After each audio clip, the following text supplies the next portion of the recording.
Hey everybody, welcome back. It's the My Pilgrimage podcast. Today, a special episode. We are presenting a conversation between Seth Taylor and Andrew Bauman. He is a new member of the My Pilgrimage podcast, but he also happens to be the author of some books on sexual health and men's sexual health that I think you're going to want to check out. So here's the conversation. I'd love for you guys to have a conversation. Even hit Andrew up on the Facebook group with comments or thoughts, and we'll see you on the other side. Well, dude. All right. Well, Andrew, by the way, your last name, is it Bowman or Bauman? Bauman. Yes. All these years I've been going Bauman, but it was Bauman. You know, everybody butchers it, so it's all right. All right. Well, you're actually an author of a bunch of books, and I was actually, it's funny because I was like, oh yeah, I remembered some of the ones, but I went through your website because I was trying to see what else you had written. I remember The Psychology of Porn because that was your first one, right? You wrote Psychology of Porn, A Brave Lament for those who know death, and that was about the loss of your son. And I was reading some about that. Stumbling Toward Wholeness, How the Love of God Changes Us, Floating Away. You wrote a children's book. Yeah. I didn't know you'd done that. That's incredible, man. Yeah, thank you. And then your latest one, Sexually Healthy Man, Essays on Spirituality, Sexuality, and Restoration. Yes. And for the audience, Andrew and I went to school together. We didn't really know each other when we were there. Yeah, right. I graduated in 2014 from the Seattle School of Theology and Psychology. When did you graduate there? 2010 maybe. Okay, so you were just coming back kind of around the school a lot. Yeah, so I was around. I worked there for a few years as a facilitator and hung out around there. And so did you officially graduate from Mars Hill Graduate School then? Yes. Okay. Oh wow. See, it used to be called Mars Hill. But we had to, the brand was kind of dead with the all the branches of the Mars Hill Church everywhere. So the Seattle School of Theology and Psychology. I want to ask you specifically, because here's the thing: with My Pilgrimage was something that was created. It was actually my integrated project, and we created it because we were not seeing freedom like being experienced. And now from reading your book, like you would consider yourself still in the evangelical kind of camp, yeah? Yeah. I definitely consider myself more on the fringes. Kind of a miracle that I'm still even a Christian after as much as I've suffered. But yeah, I feel like I speak into a system. I grew up Southern Baptist. Father was a pastor. Also cheated on my mom for 25 years and had a hidden life. Wow. With sex addiction and drug addiction. And so basically living in this middle space, and then my own 13-year consumption of pornography. And so kind of growing up in this very far right camp. And then what was it? 15 years ago, I ended up in a psychiatric ward. Like I needed a bigger God. I needed a bigger theology that fit my suffering, that fit my story. And so that sent me on a journey to kind of widen my horizons. Right. Well, it's funny how many people go to the Seattle School. They're on kind of a pilgrimage like that, right? Yes, they're looking for a better way to reframe their understanding, their belief. This idea I found there, this idea that good theology is good psychology. Yes. So do you mind if I really want to get into, because a lot of our listeners, a lot of guys, obviously, that are coming into this space, and girls that are coming into the My Pilgrimage space are working. They're working through the same stuff you and I worked through, where your faith and your addiction are just smashing heads with each other. And I would very much like to know if you're okay with just telling some of your story about how God has changed for you, and then how that in all your writing, in all your work, how do we reconcile? Because like the Sexually Healthy Man is very aimed at Christians. It's aimed at evangelical Christians. It's aimed at the church, which is still this weird kind of resistant space to this, what I would call epidemic, that is the epidemic of the Christian church. I am curious how you're speaking into that, into a space where penal substitutionary atonement still lives, and into a space where there is kind of a white man in the sky that's not very happy with the human race. How is your work and how is your story? I mean, I know it's kind of a big question, but I am so curious about the evolution of it for you. Yeah, I think what comes to my mind first is growing up in the True Love Waits movement, signing those pledges, going to those rallies. Oh, by the way, real quick, before you get started, our last podcast was an interview with Joshua Harris. There you go. So you are directly following Joshua Harris. You should know perfect, that. Okay. Perfect. Yeah. He actually reviewed this book as well. Nice. And so that was where I came from. And so I have this deep shame based. And then I also have this deep addiction to pornography that I'm using women to soothe my woundedness, to soothe my childhood trauma, to soothe my parents' divorce, to soothe my own sexual abuse. Right. And so I have these two extremes, right, where I'm ashamed of sex, and it's, presented as bad. And then I also have this secret life where I'm using women to feel good about myself, to feel like a man, to objectify women so I can feel more human, more alive in my deadness. And so put those two together and it feels like, that creates this crisis of identity of like, who am I going to be? I don't want to be full of shame. And yet I also don't want to be the other extreme of just shamelessness and using my penis as a weapon. Right. And so then what does healthy sexuality look like? And that's where part of these essays were from, is I'm so tired of the shame-based messages. And then yet hanging out in more progressive camps the last 13 years, they're actually missed the boat too. And I want to know that when you say how they missed the boat, I am so curious about, your perspective on that. Sure. Well, there's that posture of shamelessness. Well, I'm just going to go have sex with everybody. Right. Or, I know one progressive graduate school where students used to go and have sex in different areas of the institution and mark the institution. And it's a progressive Christian seminary. And it's just like, really? Right. Like that is grace abounding everywhere. Yeah.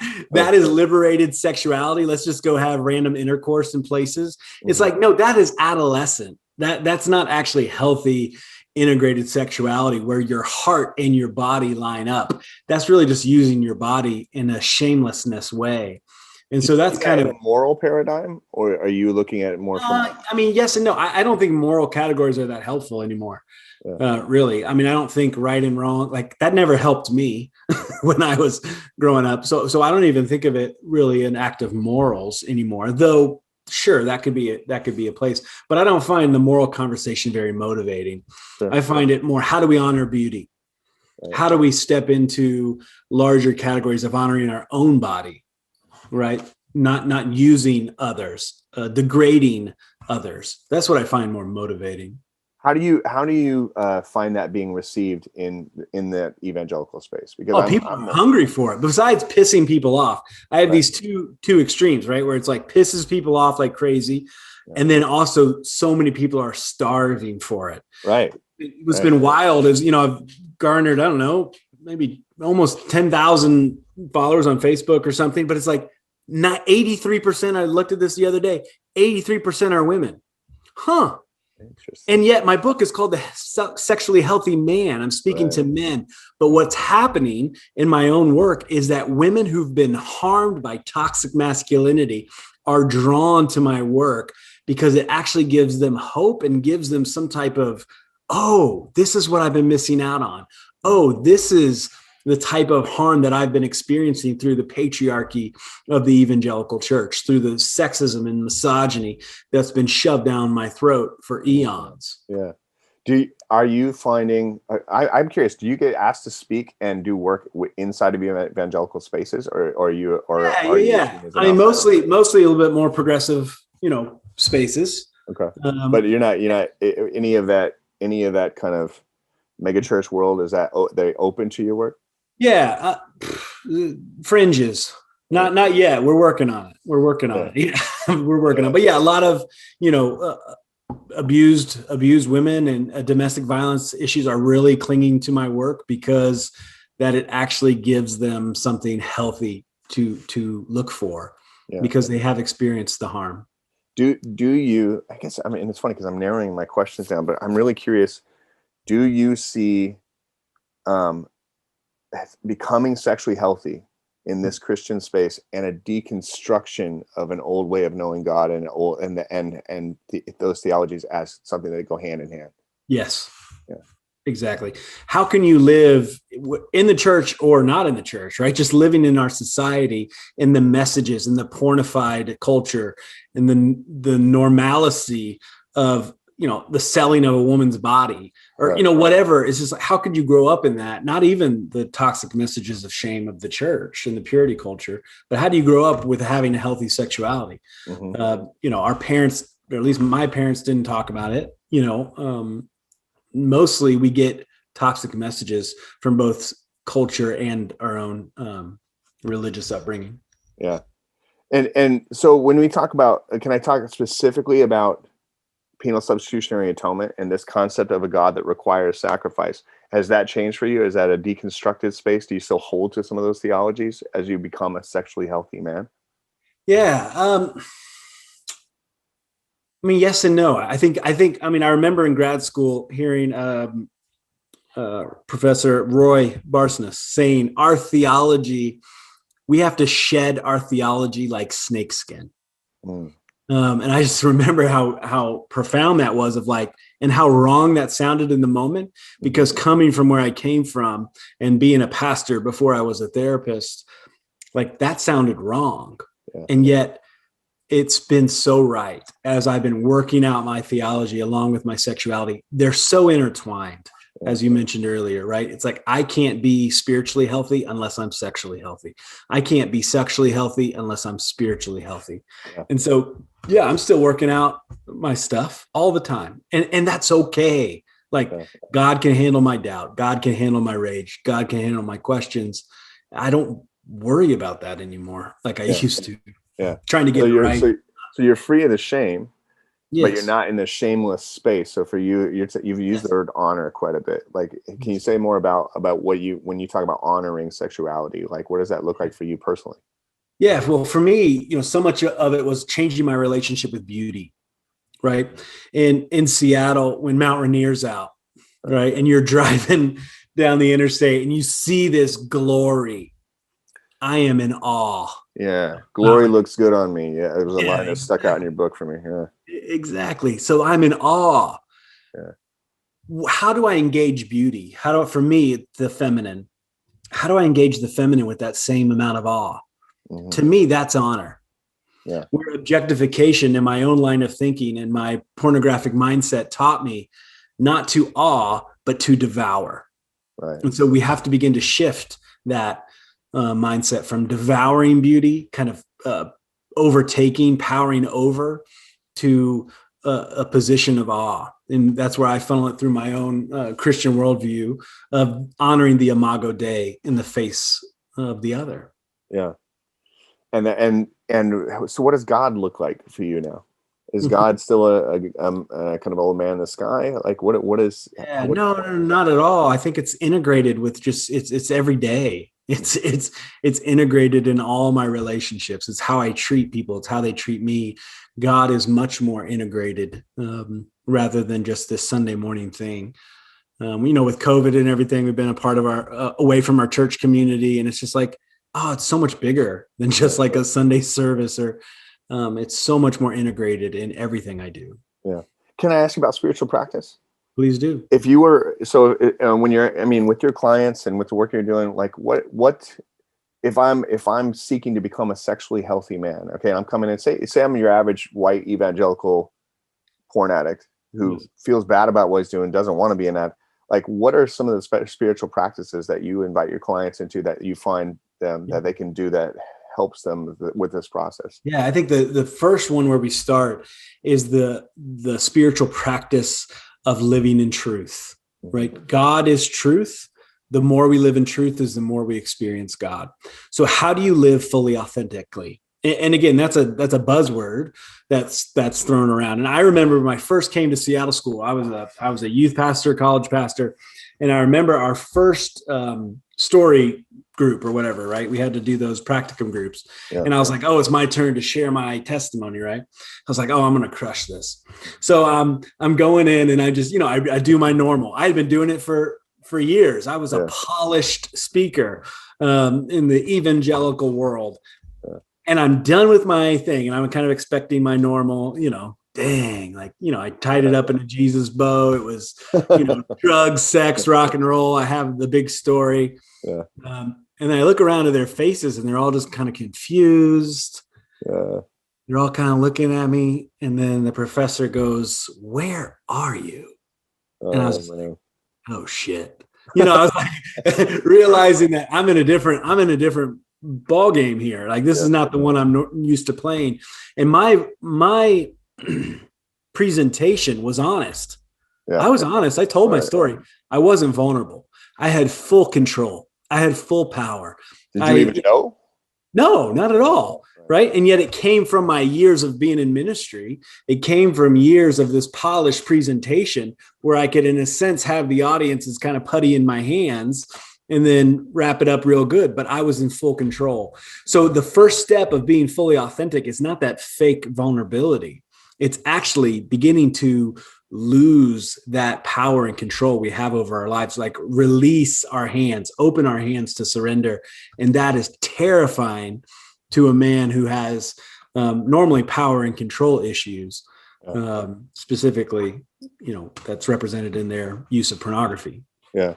So what does that look like on a daily practice? Like if I'm one of your clients and you're saying, and I'm saying, but what do I do? Yeah. Yeah. Because that's the doing thing. I mean, every man's battle sold millions of copies because it gave him something to do. Yeah, for sure. Bounce your eyes. It was stupid, but right. So does your partner know the last time you looked at pornography?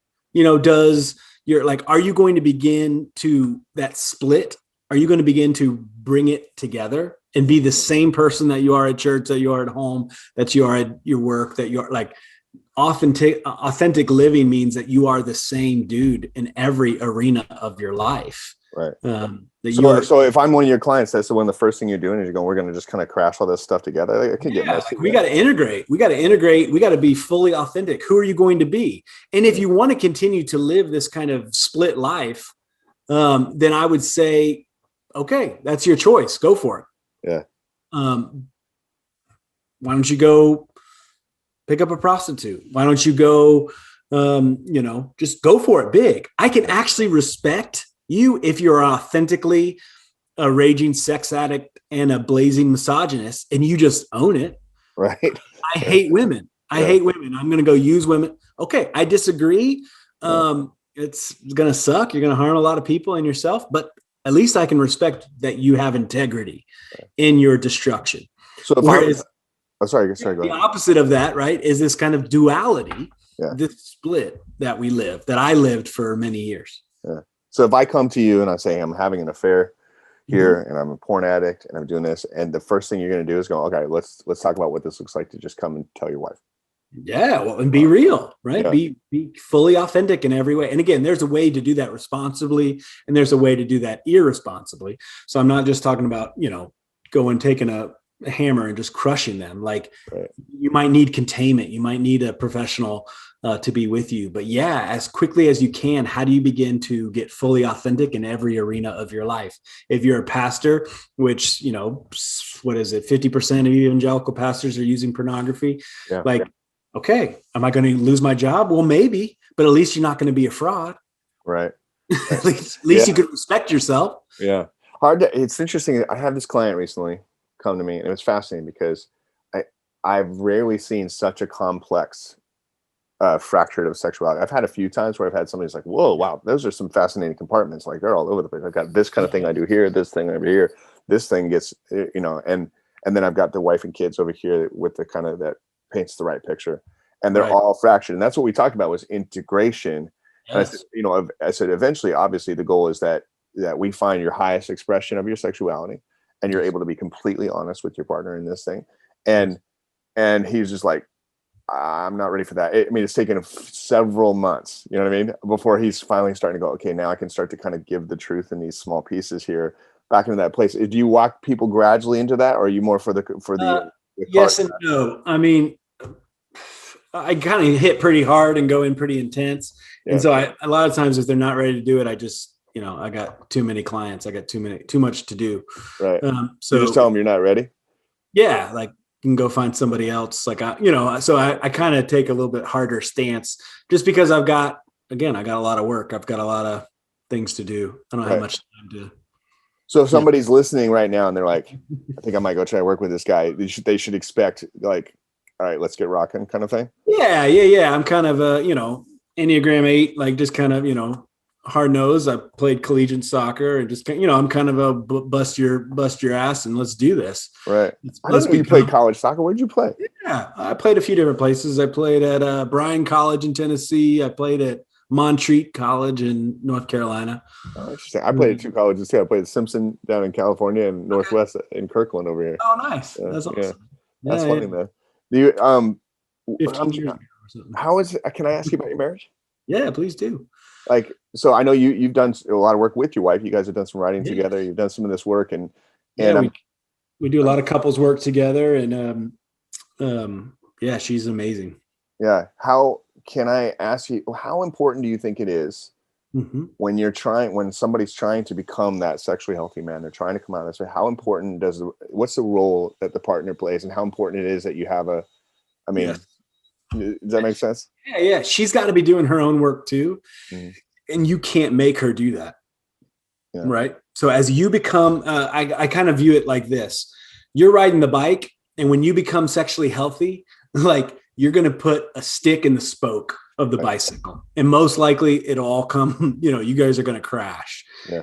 And the hope is that you guys, yes, you do come together, you do own it, but she's on her own journey apart from you, and you're on your own journey apart from her. If you're doing it for her sake, you're never going to get well. It has to be, this is the type of man I want to become with you or without you.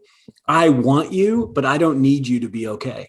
Like, I'm going to be okay without you. I'm not going to be enmeshed. I'm not going to be codependent. And yet they have to own their own betrayal journey. I mean, that is betrayal trauma if you have a secret sexuality for your whole marriage. Right. I mean, I remember one client came in and he's like, yeah, my wife and I we're doing well. But I got this secret. I had an affair with her best friend 20 years ago when we first got married. And I'm just like, geez, like, how could you live this disconnected, this inauthentic, right? And yet let's count the cost. Okay. Could it ruin his marriage if he tells the truth? Yes, definitely could. Is his marriage actually ruined already? Because I would argue that there is no way for the level of intimacy and connection that has been lost because of his lies. Like, there's no way you can quantify that. Like, they're missing out on a real relationship because he's living in secrets. Yeah. Is it possible to be in multiple sexual relationships in your view, like polyamory and things like that, and still be a healthy, integrated human being? Yeah, it's a good question. I haven't seen it yet. Not saying it's impossible. Right. I haven't seen it yet. I also don't work with that type of clientele. And so I would, a lot of my friends would say definitely. Yeah. I don't know. Do you have any thoughts on that? It's funny. I actually would probably answer really similar. I haven't seen it. I've seen people that claim it and have convinced themselves of the story that this is my most healthy expression of my sexual life, where I'm just free and kind of, and I knew one person that I almost believed her, but I could still feel the disconnection. I could feel the compartments inside them. But I don't think it necessarily needs to be within this confines of this committed marriage kind of space. I think, but I do find that what we're ultimately talking about is, I'd even assign different language to it at times. I wouldn't even say this is healthy or not healthy. I would say this is mature, or this is, yes. You alluded to that earlier, like this is mature or immature. Like, okay, that's for a young person, maybe this is healthy, but where are we heading with this kind of thing? Yeah, and that's where it gets an even larger debate. And again, my dear friends, we have different opinions on this, but around kink and around bondage and these other things, it's like, okay, what is healthy? Like, can you do all these different things and be healthy? And it's just like, there's some gray area there of what is healthy. Is healthy just what arouses me? Right. No. There's no bounds. Yeah. Right. There's no morals, there's no ethics. And yet also, can you engage your own story of trauma and see why this arouses you? Can you actually begin to do the work of the why behind the arousal and be curious about that, because that really illuminates so much of your arousal structures. Yeah. Right. Say. I mean, I was reading your book because so I understand arousal structures. Can you define that a little bit? Say a little bit what that is. Yeah. Basically, there's no accidents right around our arousals. There's no so study it instead of judging. And this is where I come to my work. Like, let's not judge what type of porn we look at. Yeah. Let's not well, what are you drawn to? And so that's what we do. We break down. Okay, what's your darkest, deepest, most shameful sexual fantasy? Let's talk about that. That's the first session. Okay, well, let's go. Just go right into it, and we explore rather than judge. And yeah, that's where we have to work through the shame. We have to do all these things, but those are connections. Those are maps into our story of heartache. And then we look: how have I eroticized my wounds? How have I sexualized my wounds? Because most wounds for men who are struggling with compulsive sexual behavior are just eroticized wounds. So when we get into the wounds, it changes the arousal template. Yeah, interesting. Can I ask you about mysticism? Please. Do you encounter things? I mean, like a lot of the work I do, there's a lot of, I would say, metaphysical experience. Do you encounter that in your work with people? Yeah. I mean, there's spiritual aspects to it. When I'm doing a lot of somatic body work now, I've kind of moved my practice to more somatic work. And so when we do a lot of body work and the trauma comes out, I mean, it gets crazy. Yeah. Can you tell me some stories? Give me some anecdotes. Let's see. My last men's group, some guy's face starts distorting, and he falls on the ground as he's doing these, and I'm on the ground with him as we're kind of engaging, as he's shaking, as he's, his face is distorted, making these kind of freaky sounds. Yeah. And all the other men are kind of like, you can just see them, and yet it's this, I mean, I remember my first day of therapy. Right, this is day one, my first paid client. Yeah. I have two that day, my first day. The second guy, first one's a kid, kind of have no idea what to do with the kid, but have a good time. Second one, the guy comes in and says, I'm possessed by demons. And Yeah. I said, oh, okay. Well, how would you like to engage? It's my first day. And then he goes, and then all of a sudden he leans close, and I mean, I'm 2 feet away from him, and his eyes start rolling around. Okay. And then he sticks out his tongue, and he starts swinging his tongue around as he's rolling his eyes around. Okay. Yeah. And I'm trying to act like I know what I'm doing. Right. I'm trying to be, kind of stoic. Yeah. And I'm like, well, what was that?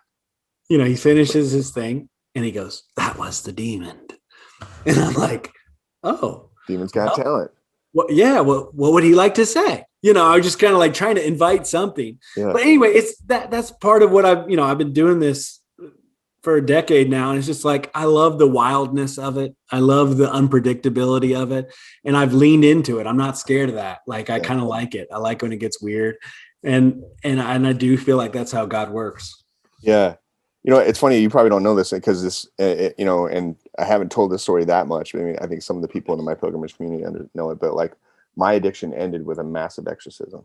Wow. And my wife did it. And it was we kind of accidentally did it. We didn't expect it to, what happened to happen. She was praying for me because I'd kind of come through a lot of deep spiritual work. I'd come through this, like realization that there was something inside me. And if I could get this out, that would be good. And so she started praying like, God, I think there's something inside of Seth and we just need, and then it just became this just hour-long, like body freaking out, something like what you're describing.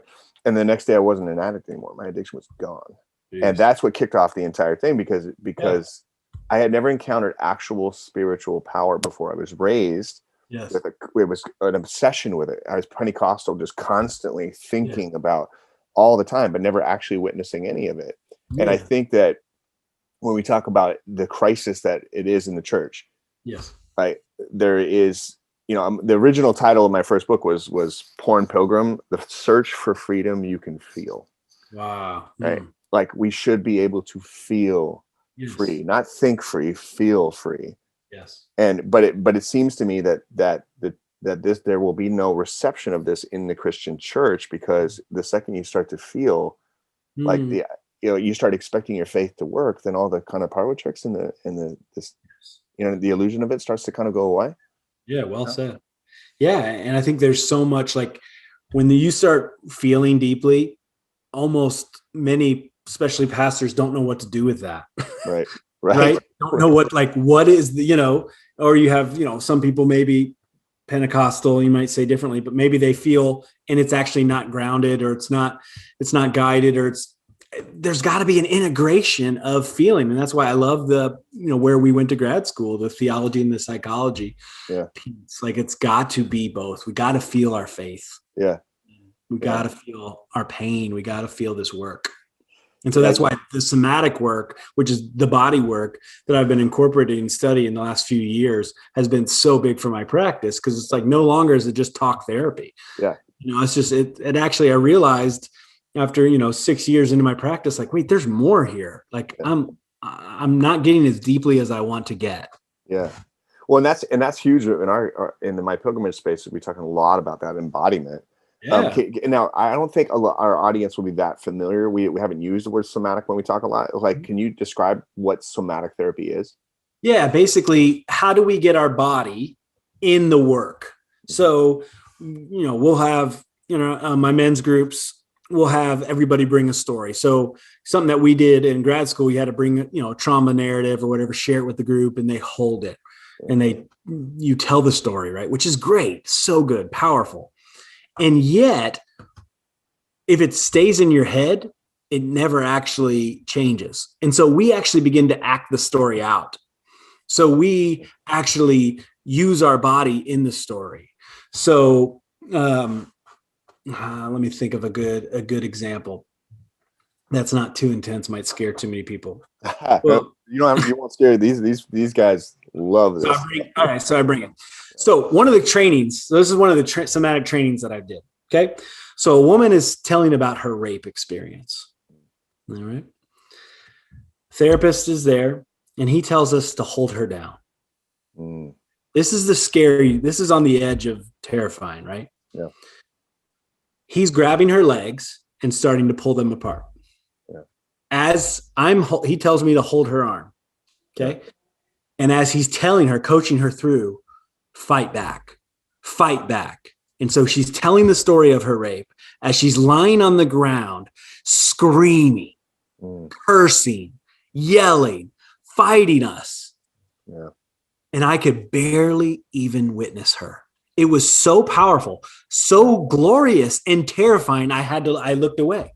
Yeah. I felt my own shame that then the next day I had to deal with in my own work.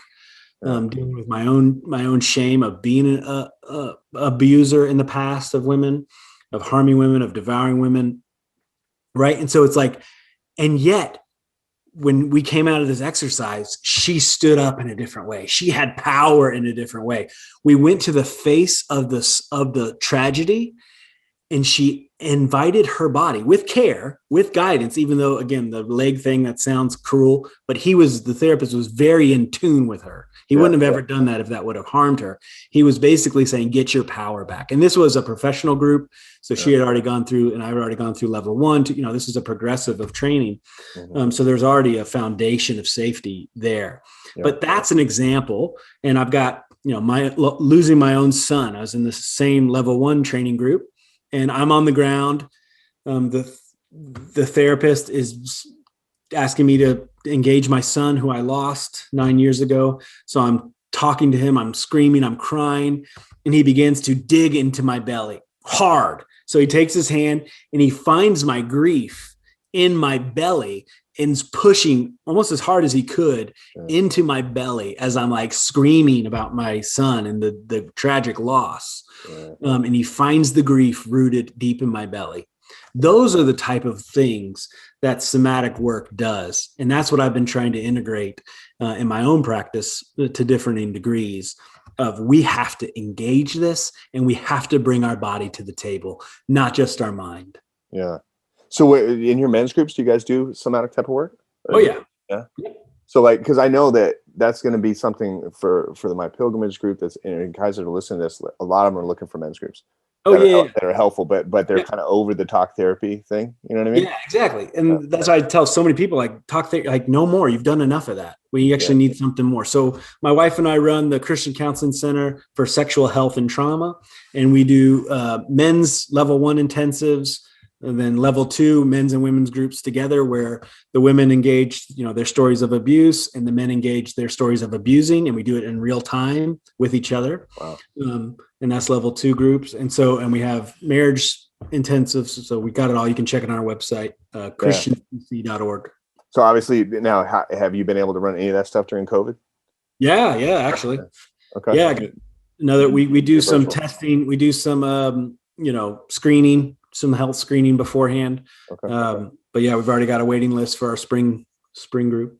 Okay. So I'm gonna direct people to that. I was looking at your website. It's a really nice website. Really, really easy to navigate. Thank you. It's really somatic stuff's fascinating to me, because what I do is we kind of work through the mind into the body. But somatic stuff is so interesting, because I think I started my work in that way as well. And a lot of breath work, a lot of some of that. There was some rage work, things like that. I the first time I ever encountered somatic work was really interesting, because I was in Rwanda and I was doing it was just some random NGO stuff, and I was at this coffee shop and I met this Canadian therapist.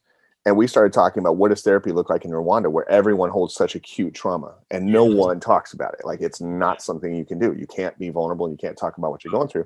And he said, well, I do somatic work. And I was like, well, what's that? I never heard of it. And he was describing this experience he'd had with this woman, where he's sitting with this woman and he's just watching her body and just how it's sitting there. And he finds, it's like, he saw her kind of tapping on the table with her finger. And he just was so in tune with her that he's like, he ended up getting her to, hey, instead of just tapping, why don't you just do it with your whole hand? And then eventually had her whole arm going up, and that somehow accessed trauma. And pretty soon she's just screaming her brains out. Exactly. It's fascinating. So the body holds it. Exactly. The body keeps the score, right? The body holds it. And if we're not in tune with our body, especially, and you'll read this a lot in my new book, especially with those of us who've had a relationship with pornography, we're fundamentally disembodied. Because I can't look at women in orgasm if I name what I'm actually doing in the moment.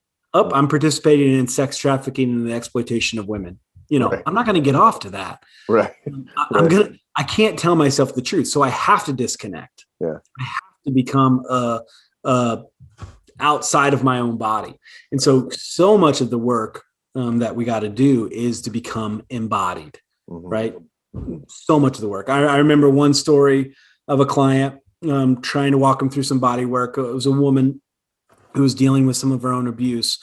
And so we started entering into a story of her own rape. And so I have her close her eyes. I have her do some deep breathing. And I begin to ask her to feel her body. And all of a sudden she says, I feel a pain in my right calf. And I'm like, oh, gee, in my internal thoughts, I'm like, she's not really getting what I'm trying to do here. Yeah. But I'm like, I'm just going to keep leaning into it. Like, I'm already this far. So then I'm like, all right, tell me about your right calf. And then she stops for a while, silent. And then she says this. She says, that's where he grabbed me. This was 30 years earlier. Wow. And she still remembered her right calf felt his hand when he grabbed her. Right. That will stay with me forever. Yeah. Even though that was, 9 years ago in my practice or whatever. And the body remembers. Yeah. Will you engage your body? And will you grieve and mourn your body if it's participated in harm of others, or if it's been violated itself? Will you grieve your body, what it suffered? Okay, just to add, and I got a million questions. Okay, I'm going to try. I know we're getting short on time here, but I want to. When you encounter something like that, it's my right calf. That's where he grabbed me. Does the focus come back up to just the grief, or is there actual work to do in the calf? Does that make sense? Yeah, I think there's how do we begin to offer kindness to the calf? How do we begin to love that calf? Because here's the thing, especially with sexual abuse and violence, we normally hold contempt for our bodies where they were wounded. Right. So then it changed. I remember going through this. Then it changed to her outfit. So then she started to say, why did I wear that dress? It's just like, oh gosh, right? Like I turn against my own body. It has nothing to do with the dress. It has everything to do that he was a rapist and that a violent man. Yeah. It has nothing to do, and yet she's turned against. So no, it makes perfect sense. The majority of her work was dealing with her own self-hatred, right? Her own commitment to destroy herself. She doesn't need her abuser there anymore. She's been doing it to herself for 30 years. Mm-hmm. All right, last kind of line of questioning here. One of the things I wrote a blog one time about I called it porn stars as priests, and it was about the idea that one of the things that draws us to pornography is that the porn star kind of steps into this this like priestly role almost, and gives a blessing over our sexual desires. And so much of us, we hold so much shame around how it interacts with real human beings. But here I have this thing, and I can push a button, and this beautiful woman will step forward and say, yes, whatever you want, it is blessed, right? And that there's this kind of priestly role on it. And so one of the first things I do with people is to talk about, hey, there's grace for that. Like we can accept that. And then now we want to, let's look at what would it be for us to step into that role and be able to play that. And I'm curious, it's going to be kind of a weird question, but what are the positives of pornography? What role does porn play to help us? Yeah, well, my first essay in the psychology of porn is called Blessing Pornography, right? And so I remember that one. Yeah, so the whole idea of, no, I don't physically bless pornography for what it's done, and yet do I realize at 13 years old when I found pornography that it began to parent me? That my parents didn't teach me about sex. My parents didn't talk about anything. And yet pornography kept me alive in a sense. Right. It was actually the closest thing to heaven I could taste at the time. Yeah. And so will I bless that? Will I bless my story of that wounded little boy that sought relief, that sought help? That's what you bless. Yeah. And when I began to experience that I could bless that rather than having contempt for myself. Oh, you are an abuser. You are this. You like actually begin to have compassion on the little boy who had nowhere to go, who had nothing to like. Then I could begin to step out of it. And then one of my essays in that book is a marriage to pornography. And I walk people through having a marriage ceremony with pornography. And it's this ridiculous kind of idea. And yet when you actually do it, and I do it with clients, we go through a whole marriage ceremony and it's like, oh, this feels gross, but it's like, that's actually what it is. Yeah. Then we go through a disavowing ceremony, which is thank you. Thank you, porn. Thank you for what you've done for me. Thank you for being there when no one else was. Right. Thank you when I was cold and lonely.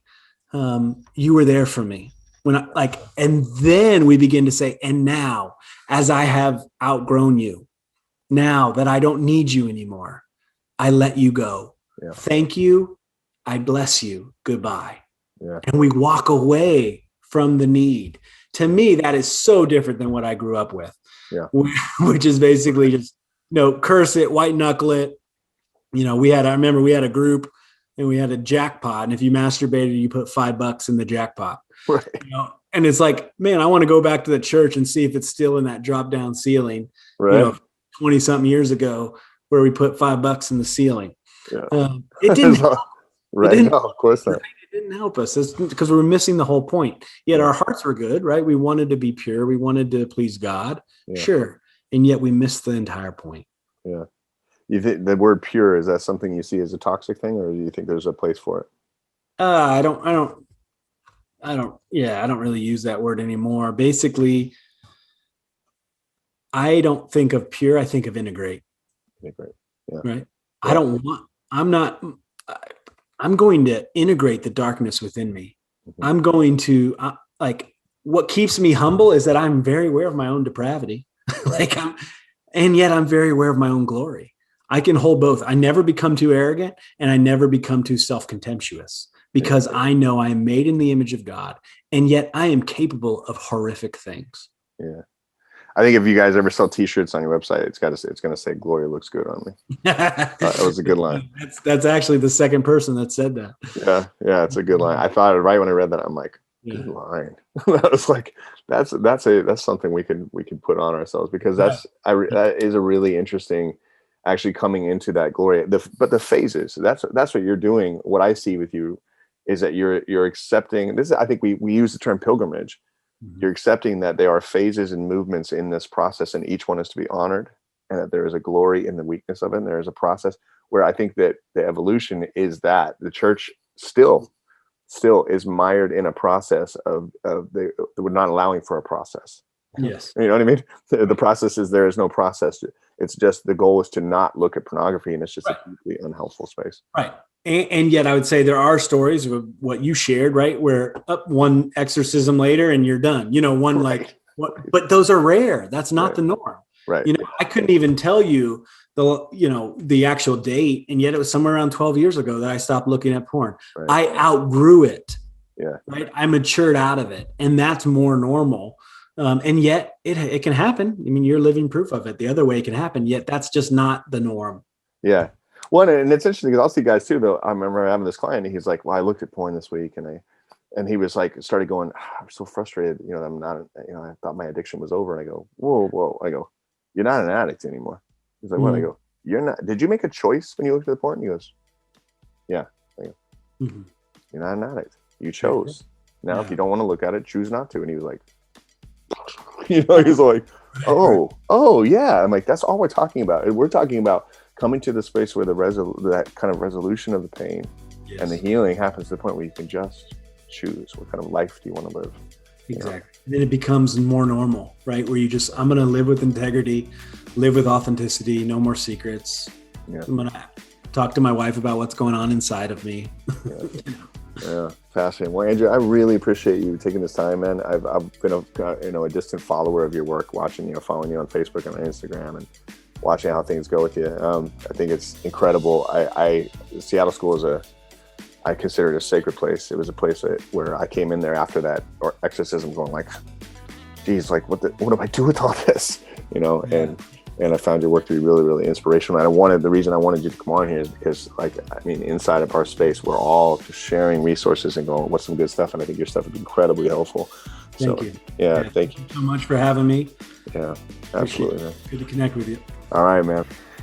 Well, I just got finished listening to that conversation myself. That was really good. It was really powerful stuff, and I'm going to be thinking about it for a while, which is just good stuff. I hope it helped all of you guys. And thanks for listening. Leave your comments again on the Facebook group, and we'll see you next time.